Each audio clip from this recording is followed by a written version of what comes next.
are doing well on this gorgeous Saturday morning on campus.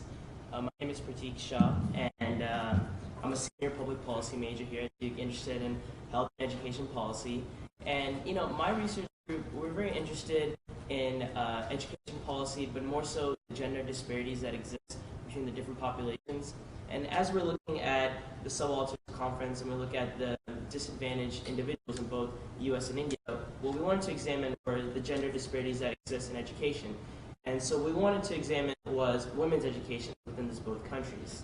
And so, on behalf of my group, Taylor, Heather, and Rebecca, I'm humbly excited to present to you all a cross-cultural examination of women's education between the U.S. and India through the introduction of Title IX.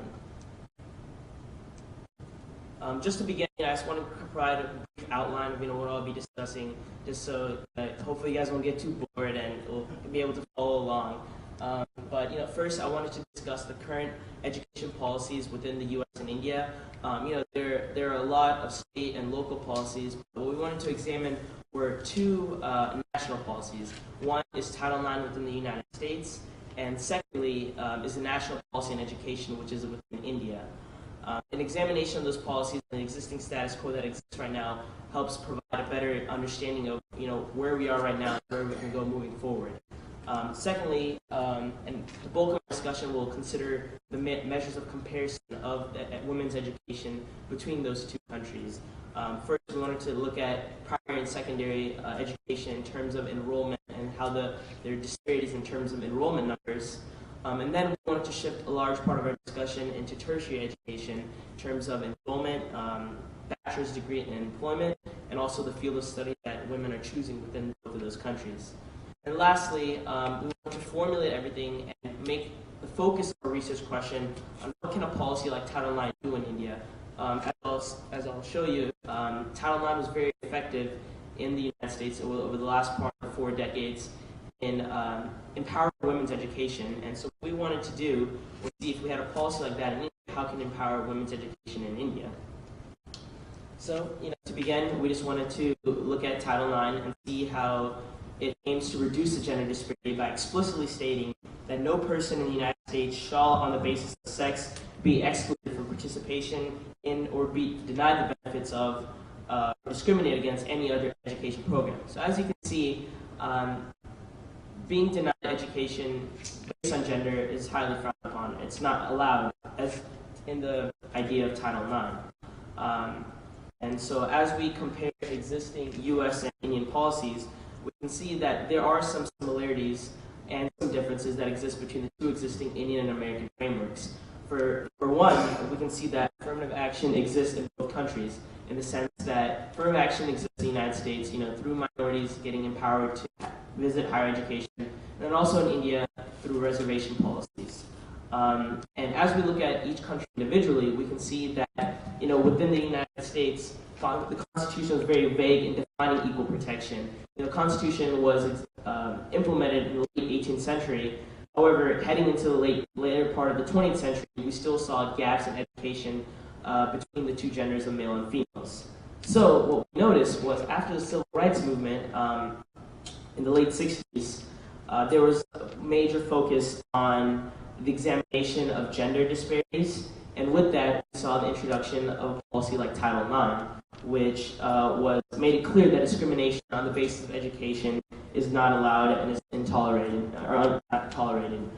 In India, we can see that there is a constitutional ban on discrimination, including against women, and with the advent of reservation policies. But there isn't anything specifically for women's education equality, because even though there are things in the legal framework that account for that, we can see, as I'll show you, that there still are major disparities that exist. So as we examine how Title IX could be implemented, or is implemented in America, and how it can be implemented within India, there is one caveat in the sense that there is a difference between Indian and American frameworks in terms of social, cultural, and political dynamics at play in both countries. So as we move forward, we can see that in the U.S. we have Title IX. Within India, we have the National Policy in Education. Now, this policy in education is a national overarching policy, but what we're concerned with is Part 4 of that policy, which concerns women. And And as you can see, what's highlighted here, there is a big push to have gender equality in the form of education in India. So we can see that this national policy in education was a huge breakthrough at the time in 1968 through the Prime Minister Indira Gandhi, and then again with her son being Prime Minister Rajiv Gandhi in 1986. And the main focus of that was on universal access and primary education, more particularly for those under the age of 14. So we can see that there was this big overarching policy at the time that aimed to reduce gender inequality that exists. It was a great starting point, but the main thing is, was it effective enough? And that's what we're going to examine. But to begin with, we have to examine why that policy on education was necessary. The main reason why was because of literacy. The ethnic minorities and the disadvantaged rural girls had some of the amongst the highest illiteracy rates in the country at the time. So this was something that was intolerable and something that needed to be accounted for. And then the other thing was they needed comprehensive reform that aimed to reduce this disparity between urban and rural education. Now, the disparity that exists between urban and rural education is not just particular to India. It occurs in every country. The disparity that exists in India was very big at the time. So what did this policy do? It redesigned the primary curricula and increased access to schools. The main thing it did was in rural areas increase access to teachers, resources, and a lot of local schools that opened at the time. Now, as great as it sounded, there are still many problems that we saw with the national policy on education. One was that policies at the time remained at the micro level, and there was a lack of integration across the country. Now, within that, we saw some disparities in terms of access. In access, the education system at the time didn't have the capacity to take in all the girls. And according to a recent United Nations study, if we use the teacher-to-student ratio of 1 to 40, there's still a shortage of 1.5 million teachers, which is a big disparity. A lot of the brunt of that disparity is being felt by the women, by the little girls who want that education but do not have access to it.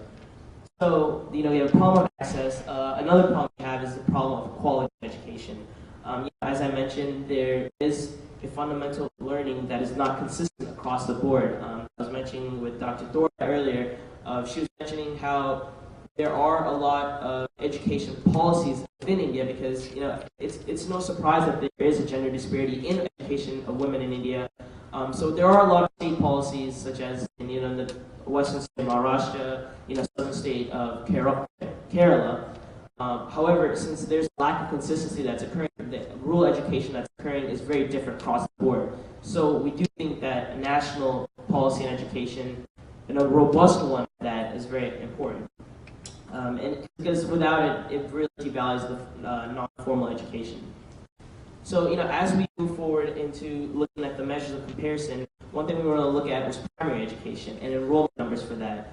Even though there is a disparity, there are some promising signs in the sense that you can see the purple, which refers to the Indian female, being increased a lot within the last 2 decades in terms of the gross enrollment ratio. And so that is a very promising sign that we see, but we hope to utilize that moving forward in terms of integrating a national policy in education like Title IX. What we don't see that's promising is in secondary education, where we see the gender disparity at play here, and also within the two countries. As you can see, for the Indian male and females, their gross enrollment ratio in secondary education is far below the U.S. male and female enrollment ratio in secondary education. And so this is the disparity that we're hoping to lessen, and through maybe a policy like Title IX in India. And this same disparity we can also see in tertiary education enrollment, where we can see that the U.S. Male and female enrollment ratio in tertiary education is much higher than the male and female enrollment ratio in tertiary education in India.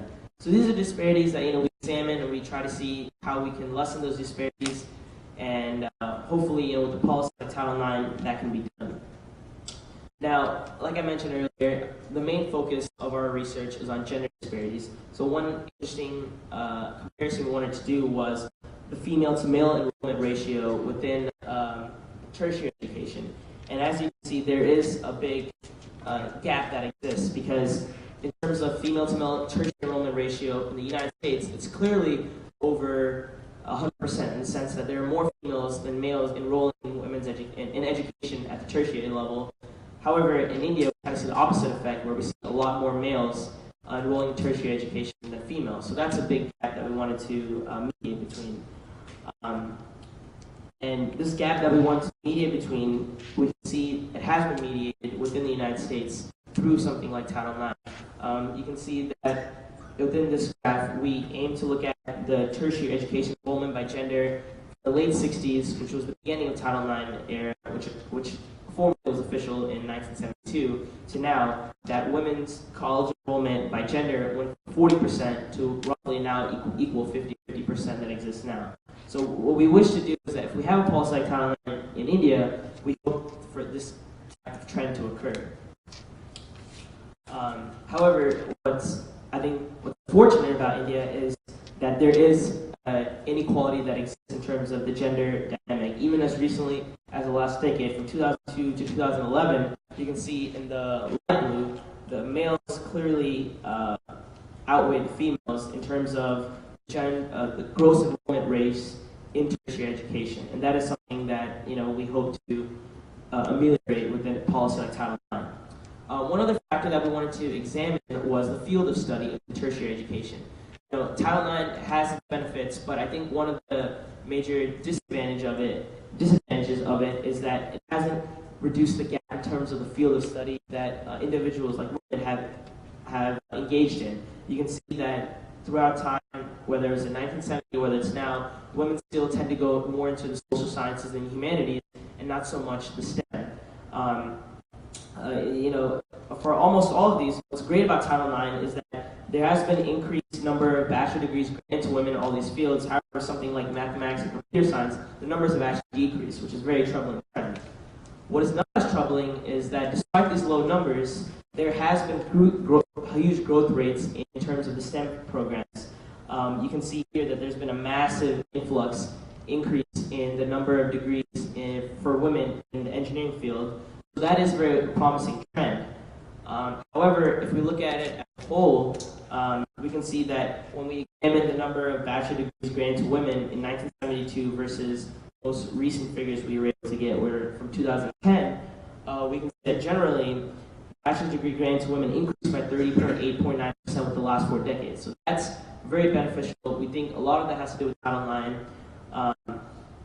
And even in 2010, the number of bachelor degrees granted to women was actually greater than granted to men, which is, you can't say the same thing about the Indian education system. However, there are, again, like I mentioned, some major drawbacks in terms of the field of study. We can see that in engineering, the growth rate was the highest, but it's still the area that has the least number of women. So we want to see how something like Title IX can continue to facilitate an increase in the STEM fields for women. Sometimes we see that it doesn't have any effect, it has an adverse effect in terms of how in mathematics and computer science, the number has decreased by almost 30%. And how we continue to see that in terms of psychology, the social sciences, that's where women tend to predominate, and we want to sort of alleviate that and see if we can have more equality within the STEM fields. This sort of inequality that exists in terms of the field of study can also be seen in India, where we can see that in terms of technical education, males predominate almost 2 to 1 from almost 5 actually, from 2,037,000 males going into technical fields in the year of 2011 to 400,000 females. And in terms of like teacher training and nursing, that's where we see where females tend to predominate, almost 2 to 1 in terms of teacher training, and a huge disparity in nursing where we see 16,000 males going into nursing as opposed to 200,000 women. So this disparity in the field of study we see in India and the US at the same time. One thing that Title IX has failed to alleviate is in terms of bachelor's degree and employment. We see that more females than males are getting bachelor degrees within the United States. However, in terms of employment, males are dominating in the employment field. So we're trying to realize that why is this the case? Why is it that you have more females getting degrees, but more males are getting the jobs? So that's something that Title IX still has to work on. And if we want to implement a policy like Title IX in India, that's that's a disparity that we have to account for. So, in the end, we summarize and see that, okay, what can Title IX do within India? We can see that women's educational attainment in the United States improved dramatically after 1971. We can see that it's true across all racial groups. It's true across all levels of higher education. But we do see some drawbacks with it. We can see that in terms of the field of study, there was the growth in enrollment in STEM fields, but it wasn't as great as we wanted it to be. And we can also see that employment after graduation remained unequal. It doesn't make sense for females to have more bachelor degrees but less employment. And then, as we sort of relate it to India, we can see that the gender gap shows some promising things in India that's not the case in the U.S., in the sense that the dichotomy between males and females in STEM and non-STEM education is not as wide. The disparity is not as wide in India as it is in the U.S. So as in conclusion, as we try to draft the timeline, we can see that in terms of the STEM field, females in India actually made up 32% of all engineering jobs and 55% of computer science degrees, which is a much higher percentage than in the United States. I think that's a very promising attribute that Indian education has. However, if we try to implement a policy like Title IX within India, there's a lot of factors that we have to account for. A lot of social, cultural, political factors that are very different. I think one of the most engaging discussions I've had in these last few days with some of our scholars from India is how profound the caste system, how profound religion is in India, and how that perpetuates some of the gender inequality, the gender role and dynamic in play at the time in the country. So those are some things we have to account for. But we can help by increasing the amount of access to educational facilities that exist within India at the time. But I think the main thing is we have to change a lot of the philosophical thinking that's in place there in terms of how we can erase this notion that female and male education attainment is unequal. I think it should be equal. I think some of the interesting surveys that we saw was how even currently there is a big dichotomy that exists in terms of how people in India perceive education. Some of the studies that we saw was that 84% of Indians still say that jobs are scarce and men should have more right to it than women, which I think is bogus. And then there's also another survey that said that 63% of Indians say university education is more important for a boy than a girl. Well, why is that? I think as someone growing up in the U.S. like me, I think that's wrong, but I think a lot of institutional and fundamental thinking in India kind of perpetuates some of these gender inequalities that exist. So, in the end, the biggest issue is systemic.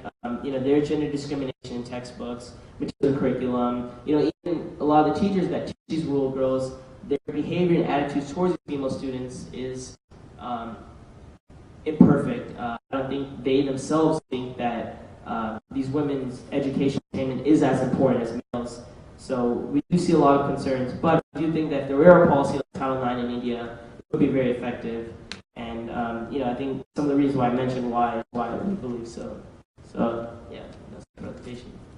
Hey, what's happening? Brother, what's up? This is a groovy party, man. I can dig it. Solid. Right on.